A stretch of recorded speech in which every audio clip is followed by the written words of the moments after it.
be. Cool. Wow. Oh.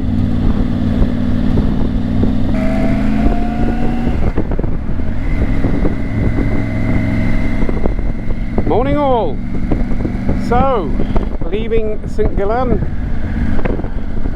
The mileometer has been reset to 0, and today we are doing the Furka Pass in addition to a couple of the other passes, famous passes.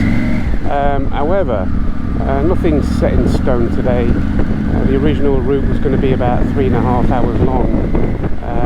Now a couple of the lads and well, a few of them decided to do a 7 and a bit hour route. That's encompassing all of the passes. There are 4 famous passes, but myself and Bob are thinking about just doing maybe a couple of them, Furka being one of them, and then heading back to the hotel, so it's not quite as long a day. Yesterday was particularly long.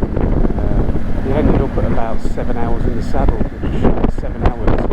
So I haven't really put anything into the sat nav. I'm just following a couple of the guys in front of me at the moment, but I may have to when we stop, because it's quite easy to get lost in traffic lights and the traffic, etc. So the other thing is that no one really wants to get a speeding fine down here or get caught speeding, because after a bit of research, and what I said yesterday is true, they don't take kindly in Switzerland to speeding riders or drivers, so it's quite a heavy financial penalty. So we are just going to take it as easy as they go today and take plenty of pictures, hopefully plenty of pictures, and then the hotel has got a swimming pool and a jacuzzi and all that type of garb. Now I haven't got any swimming trunks with me, so I might have to cobble something together, an old pair of Grundies or something like that, but we will wait and see. So I did, after the previous night, last night, I thought, well, before I even get to the bar and have a cold beer, I'm going to put my stuff back in the room, have a quick shower, and then have 2 or 3 cold beers, and then go out something to eat. But flipping heck, fell in that trap again last night. I plonked my gear down in reception, and then just had a beer, and Bob bought us another one, and then I had another one, and then a few beers later, didn't want anything to eat. Everyone went out for a kebab or a Chinese or something like that. I ended up not having anything to eat, and just ended up with a few beers, and that was me for the night, and a quick shower before getting into the pit. So it wasn't ideal again really, because don't be missing out on grub in the evening. But to be fair, the food in the afternoon at the petrol stations is that nice. It kind of fills me up anyway. But I did fancy a kebab last night, and on Bob's pannier gate, he's got some bungees on there now, so hopefully that'll stop any misdemeanors. You don't want his panniers falling off in the middle of the Furka Pass. That wouldn't be of any use to anyone.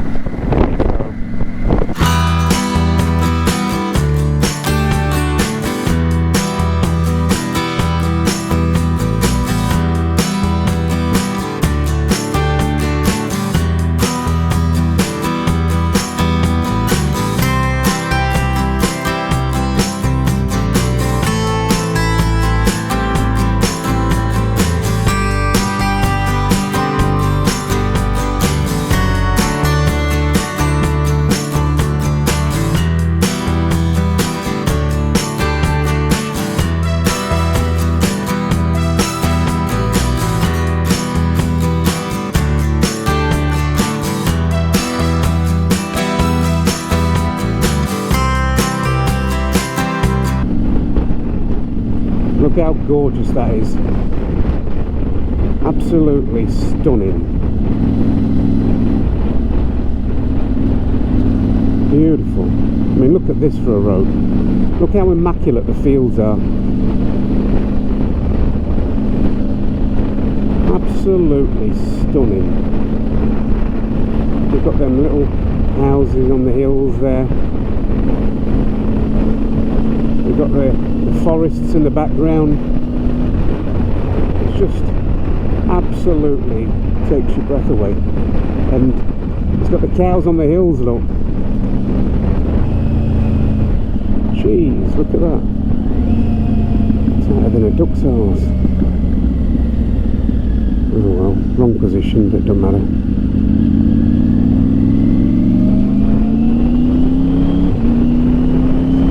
I think we're just creeping into Liechtenstein as well on the way to the Alps. Okay, Liechtenstein. I don't know whether that's it or not, but it did say on the map that we'd be creeping into there. But the place that we're going, I mean, I know there's 4 passes that some of the guys are doing. The Furka Pass, that's the one that was used in the Bond movie Goldfinger, and that was the main port of call, that one, really. I mean, you could argue and say, look, if you've done one pass, you've done them all. So we're going to see later on whether it's worth doing the rest of them or just doing the Furka Pass. Fuel or something? Yeah, probably, which is fine. Bunt.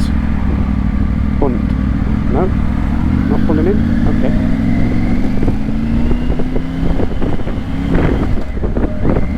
Looked at the price of the fuel and thought, sod this, we'll go on to the next one. Took the route now into Google Maps, and basically it's what, a 2.5 hour journey to the first proper stop, which I think takes you to a stop before the 4 passes. So yeah, it should be quite a scenic ride anyway through Switzerland. I'm behind Bob now, which makes me a tad bit worried with his panniers having a tendency to fly off, so I'm just going to hang back a bit, right? The last thing you want is the insects, etc. on the helmet. You can sort out with a bit of a wet wipe or two, but to get one of them panniers in the mush, it's not going to end well. So I'm just going to hang back a bit now, but he has got bungees on, so that should make a difference. And I'm glad anyway he's got a bungee on. Right.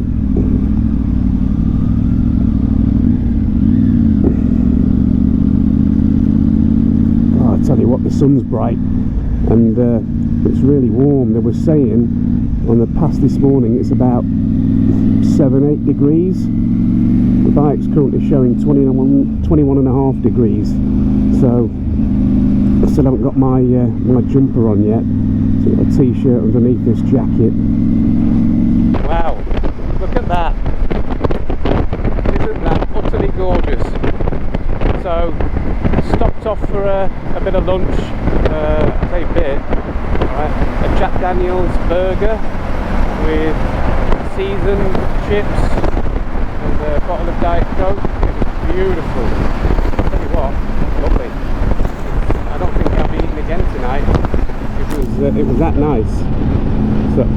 So now on our way to the passes, so might be able to see some of the beautiful views there to my right. Absolutely spot on. So we've got, oh, look at that. We're all out in sailing boats and boats. Yeah. How beautiful is that?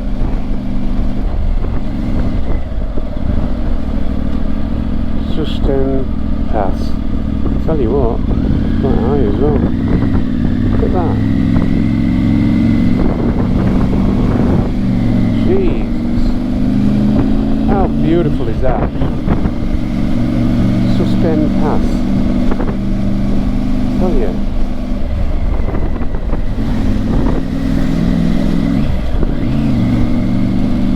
I tell you what, I'm forgetting to change gear. It's that nice to look at.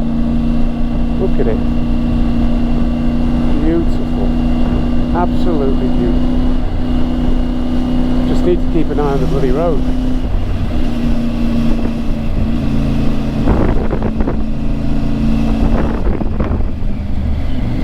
it's all ascending now.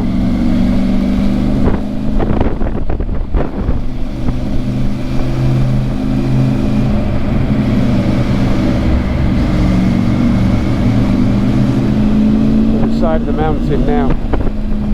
You don't realise how steep you're going really. Try revving the bike.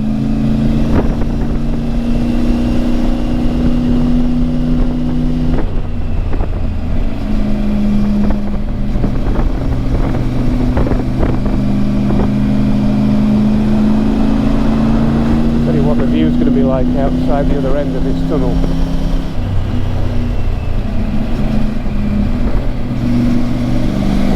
That valley there. Look at that. You can actually feel your ears popping as you're going further up. I can't tell on this screen, I don't look. See, it tells us how high we are above sea level. But you can just see the views across there. Proper snow peaks as well. Proper.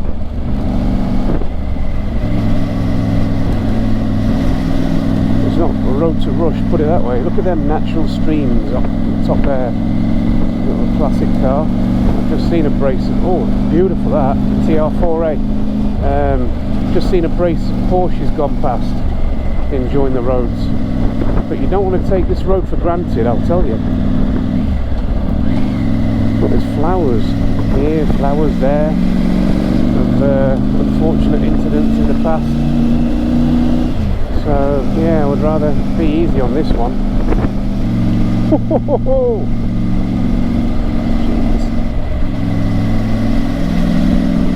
Look at the valley there. Look at you.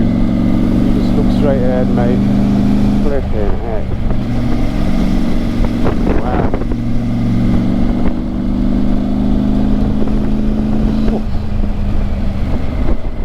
We've gone past some cyclists.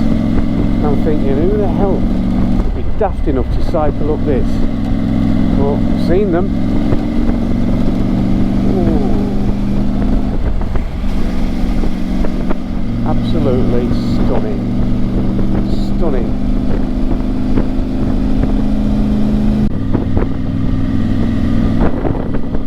Wow.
I'm just looking now, right, at the bottom there.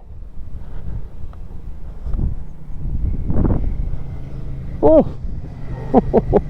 That's the road we come up. Yeah. We round here like that. Susten Pass. There you go. 2,180 metres above sea level.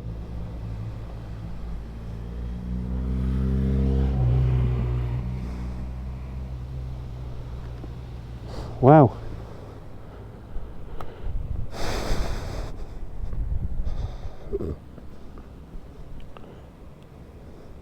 Look at that for a car. Another thing I've seen, so many supercars.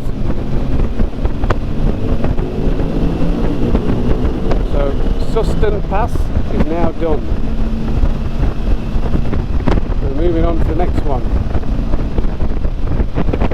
Just hope to bloody God I've got enough battery in this GoPro and enough storage on the SIM card, because I do not want to be missing out on this. Lights.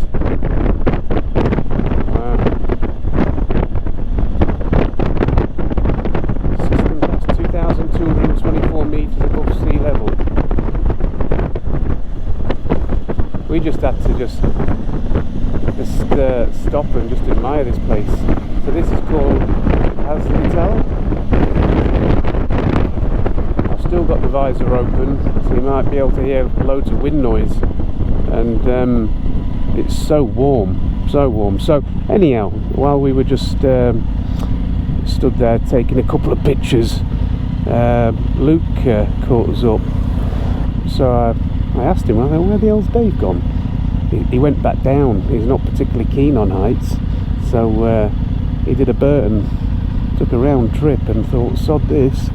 And I can see why, because if you're a little bit dodgy with heights, this isn't the place to go, particularly with all them sheer drops.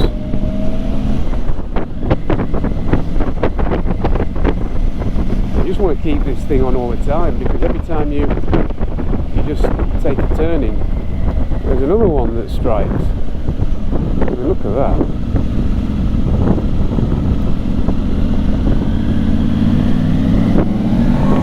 Wow.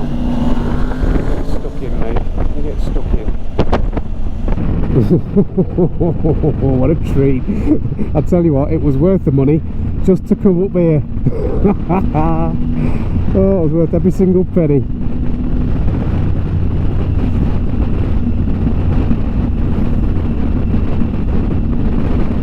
It's about, when we were at the last pass, it's about 140 odd kilometres back to the hotel, and apparently it's all through roads like this. I mean, I didn't fill up before we came onto the pass, but I'm so glad that I had quite a few bars left in. Really glad, because there's nothing around here at all, and you don't want to be caught out low on fuel around here. Absolutely nowhere here.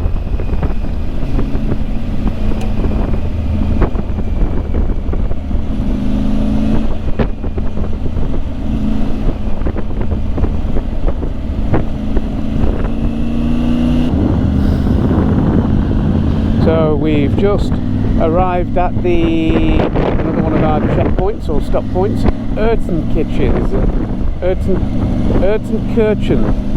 Alright, I can put my teeth back in. So the next stop, I think, is the Grimsel Pass. And I'll tell you what, if it's anything like we've seen so far, I can't wait. Grimsel Pass. Tell you what, ears have been popping like mad. Up, down. You don't realise the sort of altitude climbing once. And it's real. Blimey, ears were popping like mad. Look at that for a road. It just gets better and better. Every time I think I've seen. It's like when I visited the north-west side of Scotland for the first time, when it was raining and foggy and all that type of thing. But every time you turned a corner, the view just took your breath away. Well, it's kind of similar over here as well.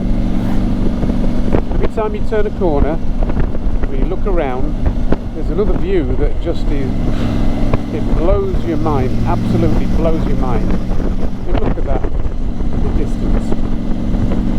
Absolutely wonderful.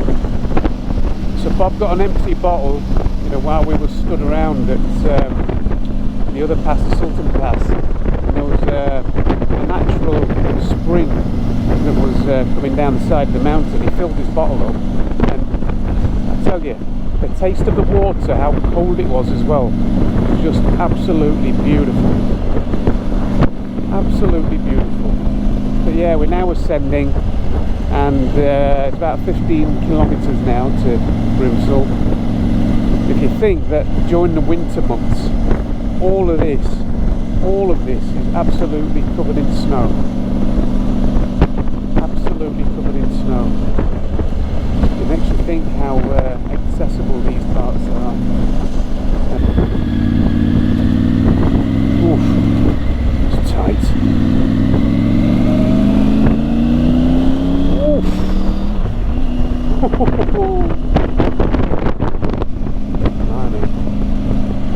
Tell you what, it makes you wonder, doesn't it, what sort of process were involved millions of years ago, you know, with the plates, the volcanic process to produce such a beauty like the Swiss Alps.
Glistening, that water, absolutely glistening. Yep, if anyone fancies doing this pass route, I would highly recommend this Swiss mountain passes. Highly recommend it. I think it's a biker's bucket list. I really do. The water's just seeping off the rocks, and it's just discolouring the rocks on the mountain. It's just glistening, absolutely glistening.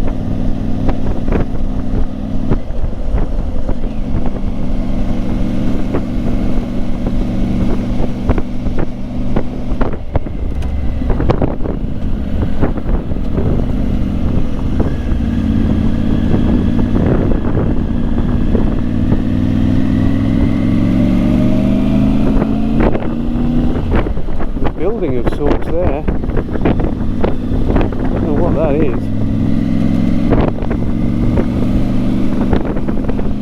So it's a really old building that was built there for a particular purpose.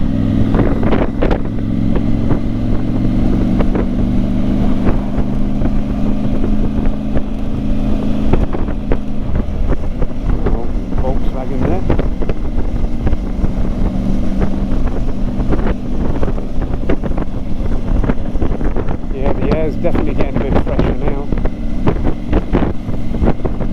Gone down to 19 degrees from what was 24.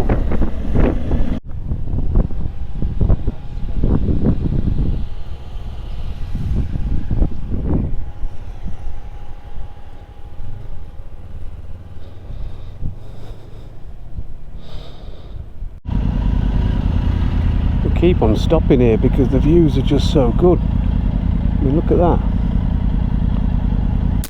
Proper cold water reservoir, that.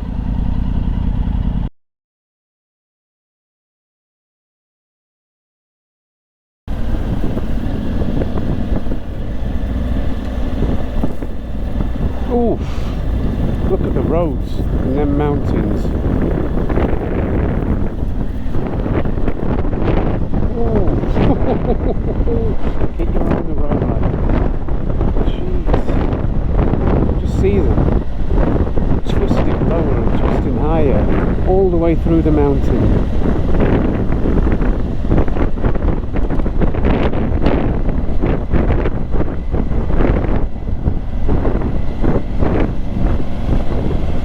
Well, it's been a job and a half making them roads. Well, that was an experience. So I've just come down another pass, and we had the choice of going through another couple of passes actually before the hotel, but we've spent, let's have a look, 5 hours, just over 5 hours in the saddle today. And with yesterday being, oh, that's beautiful, with yesterday being such a long day, and a really long day coming up tomorrow actually, and Friday, we're going to just leave that last couple of passes. I think it was going to take another hour and a half, and you could argue the dam and say, look, well, you're here now, you might as well do it, but I think we've got the meat and drink of the passes, and we got our fair share of wonderful sights. So today's all about just chilling out now really, and just taking it easy for the rest of the day. I'm ready for a couple of beers, I know that. Oh, someone's left their Ninja there, look. Oh, he's got a flatsy.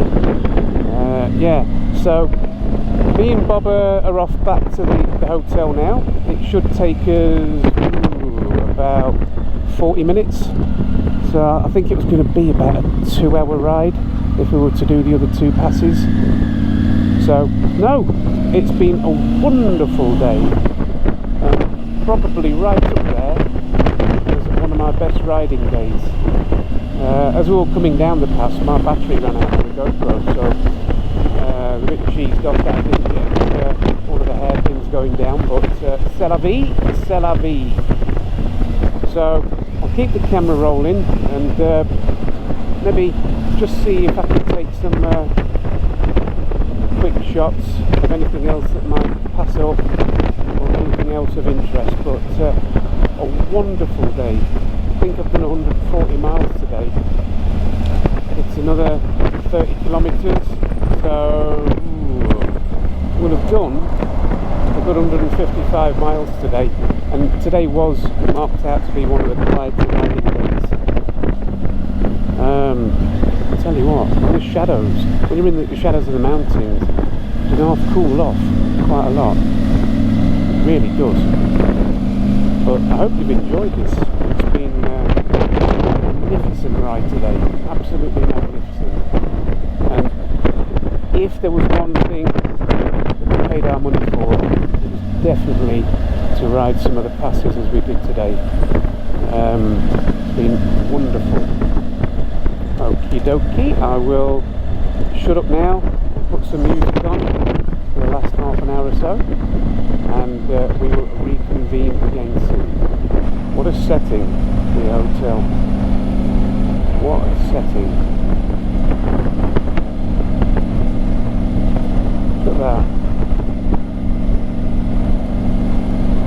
So, according to my maps, it should be on the right.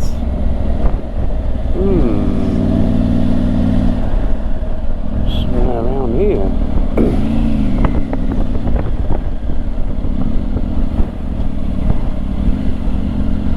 Yeah, that's the one. Yes.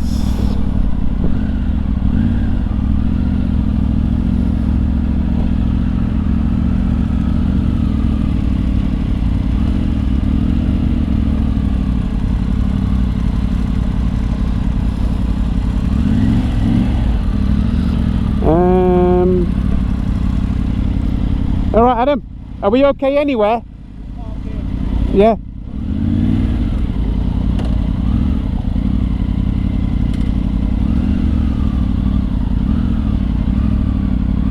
Oh, them beers look good. How do you do it, Adam? How do you do it? Brilliant.